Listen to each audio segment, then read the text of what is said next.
What up, y'all? Welcome to another edition of the 2 Cents Pod. I'm Brand, and Armand is not joining us tonight, but he's going to be here in spirit. Once again, you can find us at the 2 Cents Pod /Speakeasy, the 2 Cents on SoundCloud, and we are now on YouTube as well.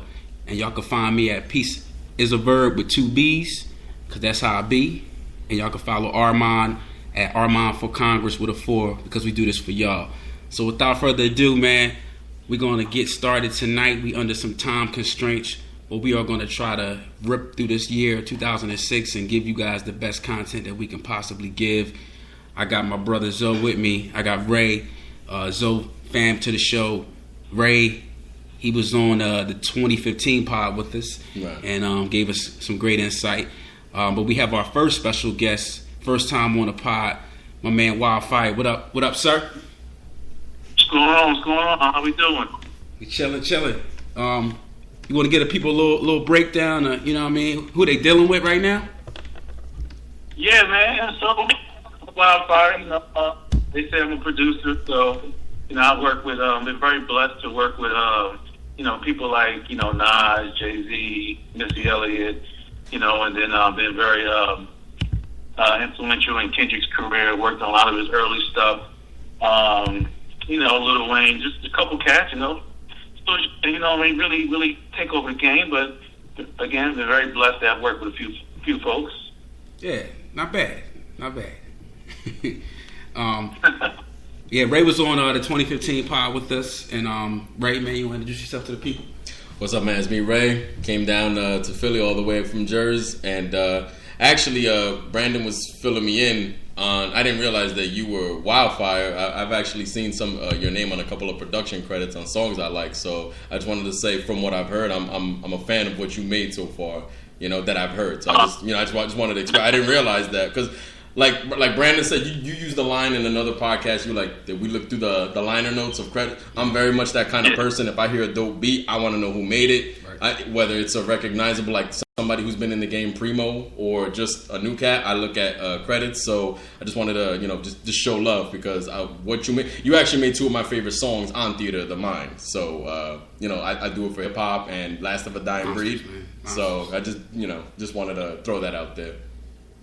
Man, I appreciate that, man. That's love. I really appreciate that, brother. Yeah, no doubt. Yeah, man. So before we proceed, we're going to be setting up a pay stream so you guys can donate to the podcast. It takes us very little to do it, but it does take something. So anything, man, if y'all want to give a brother $1, $2.50, you know what I'm saying? Just send it through my PayPal or something, man. You know what I'm saying? So we can keep this podcast free and we can keep doing it for y'all. So we're going to review the year 2006 in hip hop, and we're going to get everybody's opinion on what 2006 meant to them. Why, man, you want to start off? Yeah, so for me, 2006 kind of had two meanings. So that was really the first year that I got a placement that the world heard. My first placement ever came on Nas' album Hip Hop Is Dead, and we did a couple of joints on there, and obviously the reason he named the album that was based on how he felt about hip hop. But compared to now, hip hop was very much alive. I think he was about 10 years too early. But 2006 was kind of like the transition, man. We still had, I won't give up my list just yet, but we had so many people still in the game that were in their prime. And honestly, looking back, I really think we took a lot of them for granted. When we talked to our list, and you guys have seen what I've seen, it's like, man, we're really still talking about a lot of the greatest to ever do it before we was even thinking about where they were ranked and stuff, So special to me because it was all the influence, and then special because that's really when my career got started. Word, man, I follow you up, man. Initially, I hated 2006. Like, coming into 2006, I wanted to stab myself in the forehead with a knife. Anytime I got in my car, I listened to the radio, man. And a couple times in the ears, too, right? Yeah, I felt the same way, man.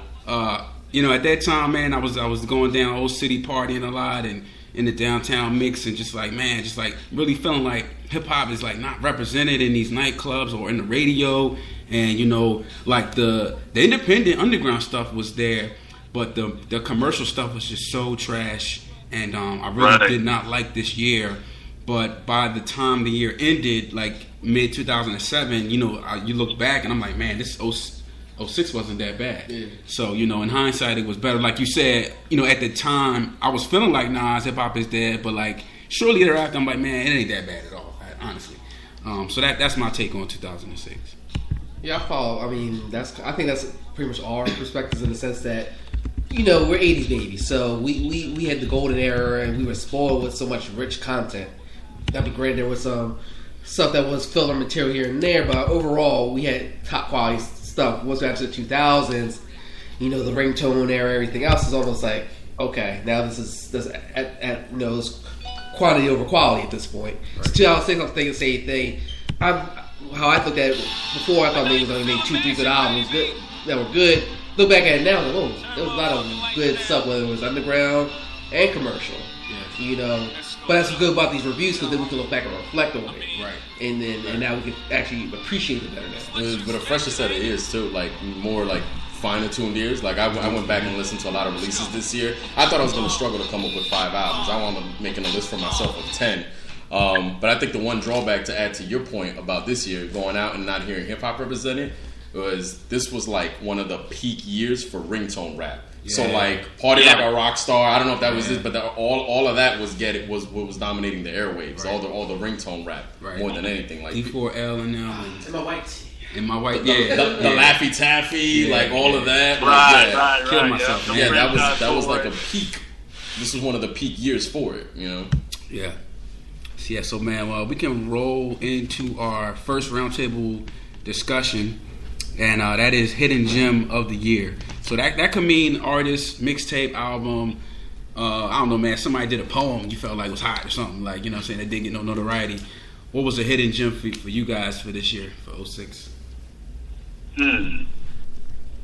I'll throw one out. And I think, Brandon, you saw my tweet. I included you in it. And honestly, in 2006, that was the last time we got an album from Outkast, and it wasn't even necessarily a proper Outkast album. Maybe it was like a 20-track album. It was called Idlewild. It accompanied the movie. I wouldn't say it was a soundtrack per se, but I guess we'll call it that. And I'd say out of the 20 tracks, maybe 4 of them, Andre 3000 and Big Boy actually were on maybe 4 songs together. But I listened to that album back then. I struggled to get through it. I listened to it a few days ago, and it cracked my top 10 for albums of 2006. My ears at 32 versus my ears at 22 are very different. This album has a lot of, it's not, like just like jazz and blues, just very different sounds, and I like that more now. So I would have to say, like, my personal hidden gem of this year was Outkast's last album, Idlewild. There was a lot of other talent they had on there, Sleepy Brown, other people I never heard of, Wild Peach. There was just a lot of good music in there. It wasn't forced. It wasn't, you didn't feel like it was just like a creation of corporate America. It was Outkast doing what they wanted to do, and it is an album I can honestly, if you like Outkast, if you like any Outkast album, if you like Outkast as a group, I can recommend this album as a hidden gem. From veterans, and you know what? It was their last album together. Yeah, I definitely when you sent that tweet, I was like, wow, yeah, that's a joint I was like kind of forgot about. Yeah. And I got to go back to that, honestly, man. I remember in the beginning just kind of like dismissing it. Yeah. So I got to go back to that joint. I find that sometimes as I get older, maybe I was looking for a certain thing back then, a certain sound.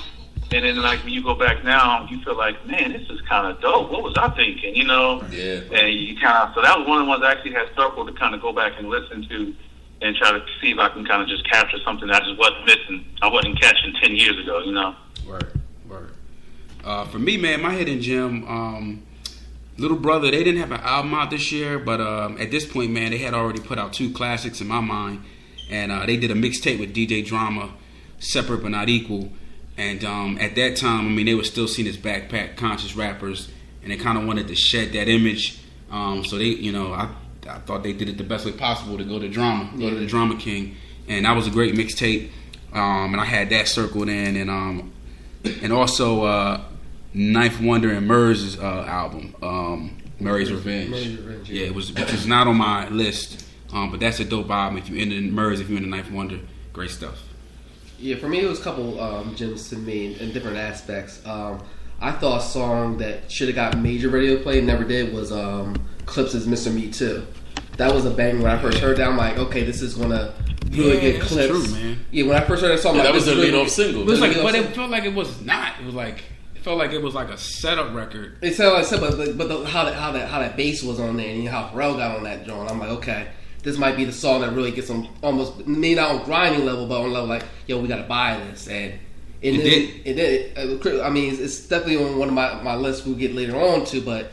I mean, to me that was a sleeper single to me. I think We Ballin' was Jim Jones around that time. I think it was 6. We Fly High, yeah. We Fly, yeah. You think that's a hidden gem?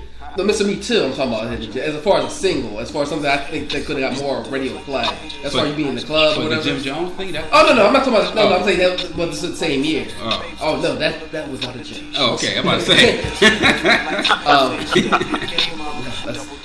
I mean, between that, if we're talking about underground albums as well, I think that got into later on. Not so much that year, but Cunnilingus, Southern from Kentucky. I actually know the producer. When Black Album get all those remixes, he did the White Album where he sampled all the Beatles beats for Jason. It came out real nice. But they had albums called Piece of Strange, had Devin the Dude on there, Mortal Technique, Southern, but they had it was very very soulful, but not like. I would say typical Southern rap. You know what I mean?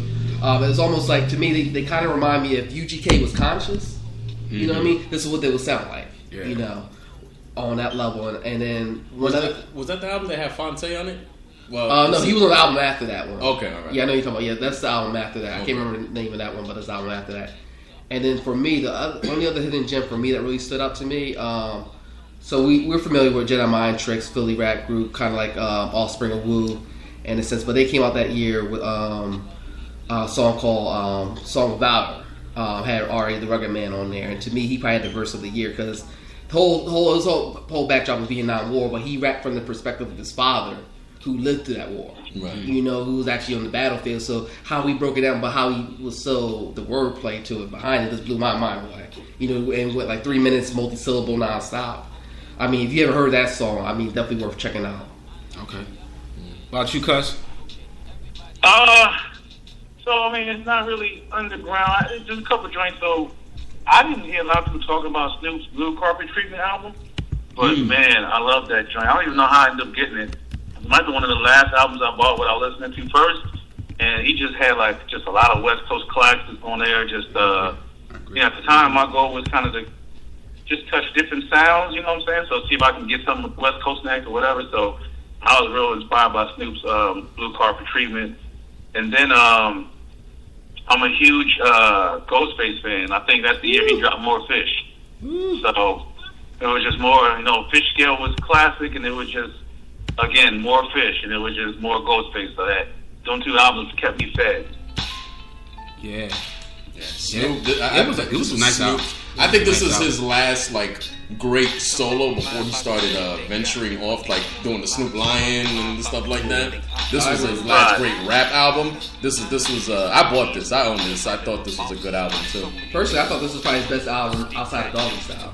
Yeah, that's definitely debatable, man. It was good. Yeah, I go with that. You ain't like when he was with the Army tank? the last Mill album wasn't that bad, but the other ones like No Limit Top Dog and Games to Be Sold. I bought that album too. I hurt my heart. It should have been called Your Album Is Not to Be Sold. We love you, Snoop. All right, man. So we getting into the meat potatoes of the podcast. We're going to talk about our albums, and we're going to go from 5 to 1. 5 being least, 1 being the greatest. And I started off, man. I'm so excited to do this year, man. Going through these albums, and man, I just really loved this year. This was a great year, man. Looking back, and my number 5 album, I had to be very, very objective and kind of cut through my favorites, my personal favorites, and just clearly think about who's better than who that year. You know what I mean? And I gotta go with my man T.I., man. This album was incredible, man. I was listening to it a couple days ago to make sure it still had that that non factor, I was like, yep. It's a